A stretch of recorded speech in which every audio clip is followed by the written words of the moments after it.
नमस्कार मेरी YouTube family, हमशिका voice में आप लोगों का स्वागत है। आज हम सुनते हैं एक नई कहानी। पापा के पास कोई और शर्ट पैंट नहीं है क्या? जब से देख रहा हूँ यही 3-4 जोड़ी कपड़े लटकाए रहते हैं। कोचिंग से आकर पानी भी नहीं पिया, सीधा माँ को शिकायत सुनाने लगा। क्या हुआ आज, फिर किसी ने पापा पर कमेंट कर दिया क्या? छत से लाए हुए कपड़ों की तरह लगाते हुए माँ ने कहा। और नहीं तो क्या, पापा का नाम ही चेक शर्ट वाले अंकल रख दिया है सबने, और ना जाने क्या क्या कहते रहते हैं। वो एकदम से रुआसा हो गया, मानो अभी रो देगा। किसी के बोलने से क्या होता है, बच्चे तो ऐसे ही लड़ते हैं। तो खुद हरीश के पापा को किस नाम से बुलाता है, याद है तुझे? वो समझ गया कि माँ पापा की ही साइड लेगी, इसलिए चुपचाप अपने कमरे में चला गया। पापा तक हर बात पहुंच जाती थी। उनका जानना जरूरी भी था कि उनका बेटा उनके बारे में क्या सोचता है। वो हर बात सुनते और बस मुस्कुरा कर रह जाते। इंसान अगर समझदार है तो वो कभी भी छोटी छोटी बातों पर प्रतिक्रिया नहीं देता है। सारे दिन का थका हुआ होता है, चाहता है कि अब घर में कुछ ऐसा ना हो जो थकान इतनी बढ़ जाए कि फिर उतरे ही ना।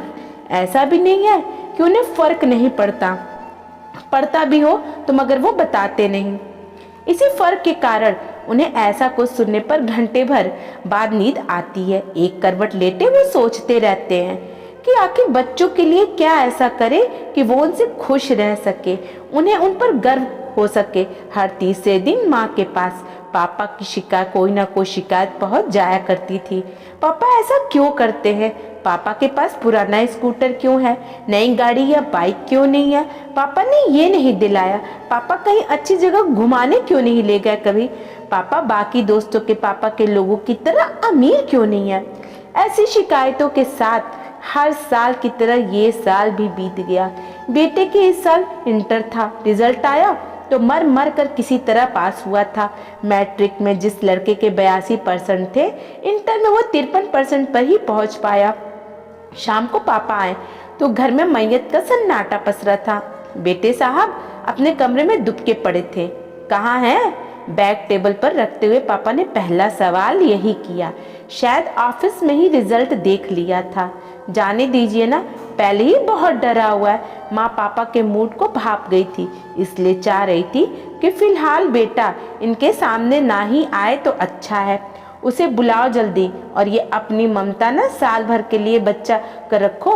साल भर हम अगर गलती माफ करते रहें, कभी बोलने नहीं जाते, मगर आज तुम्हारी ये ममता एक पिता के गुस्से को रोक नहीं सकती।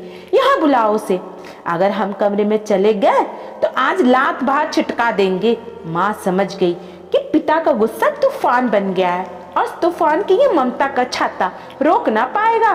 किसी भी घर ऐसा समय माँ को दुविधा में डाल देता है। माँ उसे कमरे में समझा बुझा कर लाई। जो अक्सर पिता के बारे में नुस्ख निकालता रहता है, आज एकदम सहमा हुआ सा खड़ा था। पापा ने उसे एक बार ऊपर से नीचे तक देखा।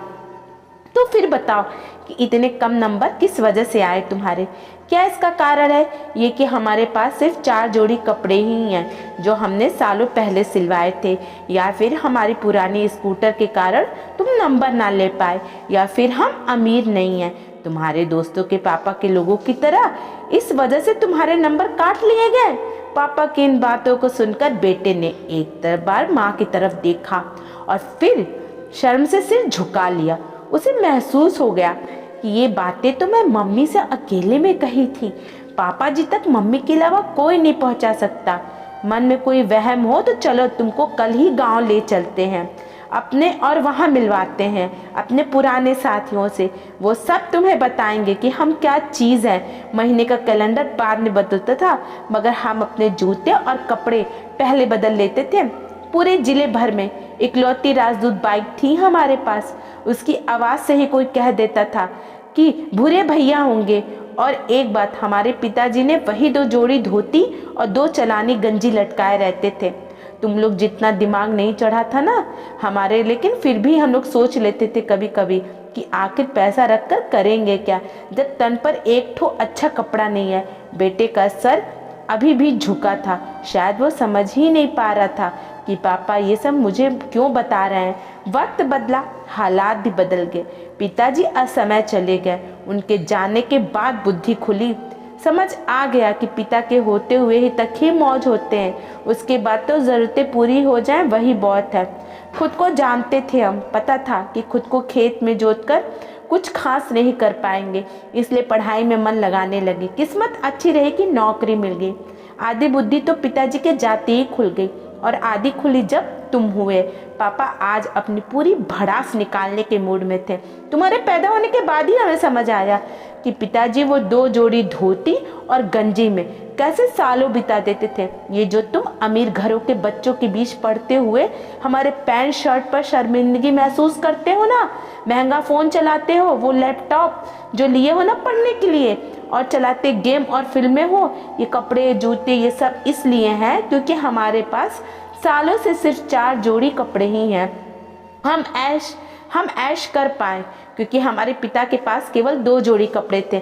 ऐसे थोड़ी ना है कि हमारा मन नहीं करता बन ठन कर रहने का, अच्छा पहनना, अच्छा खाने का, लेकिन हम मन मारते हैं सिर्फ इसलिए कि तुम्हारे मन का हो सके। और बदले में हम क्या चाहते हैं तुम सबसे कि यही कि तुम पढ़ाई अच्छा करो।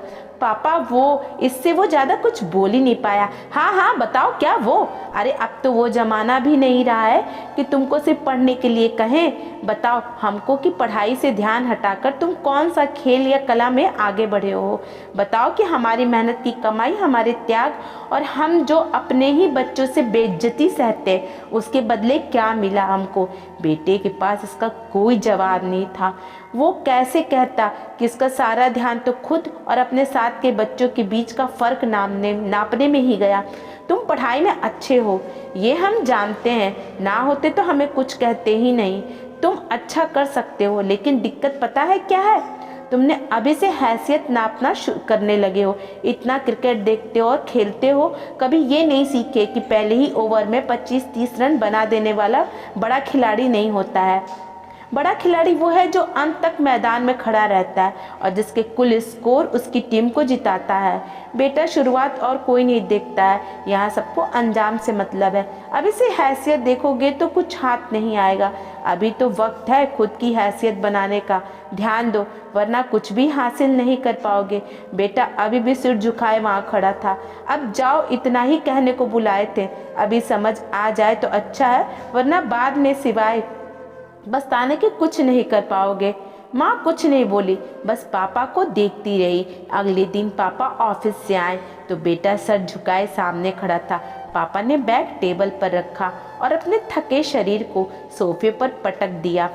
पापा एडमिशन करा ली मैंने। अच्छी बात है। कौन सा सब्जेक्ट लिए हो? वही साइंस ही। इंटर में देख ही लिए हो कि साइंस नहीं हो पाएगा तो कुछ और देख लेते। फिर से ही इंटर में ही एडमिशन लिया है। 1 साल तो बर्बाद हो जाएगा, मगर इस बार अच्छे नंबर आएंगे। पूरी मेहनत करूँगा, बेटे ने डरते हुए कहा। पापा मुस्कुराए। पढ़ना तुमको है बेटा, हम बस ये चाहते हैं कि अच्छा बुरा के बीच का फ़र्क जान जाओ। और ध्यान रखना कि अगर मेहनत होती रहे तो साल कभी बर्बाद नहीं जाता है। बेटा पिता की बातों को समझ गया था। ये देखकर पिता को बहुत अच्छा लगा। कुछ देर बाद बेटा अंदर से एक पैकेट लेकर आया और पापा को थमा दिया। पापा ने पैकेट देखते पूछा, ये क्या है? इतना कहते हुए उन्होंने पैकेट भी खोल लिया। शर्ट है पापा, अपनी पॉकेट मनी से लाया हूँ। समझ आ गया है कि आप मेरे लिए खुद की ज़रूरतों पर खर्च करने से भी डरते हैं, लेकिन मैं तो अपने खर्चों में कटौती करके आपके लिए कुछ ला ही सकता हूँ ना। पापा बेटे को देखते रह गए। उनका मन हुआ कि उठकर गले लगाकर उसे, मगर इतना खुले नहीं थे उससे।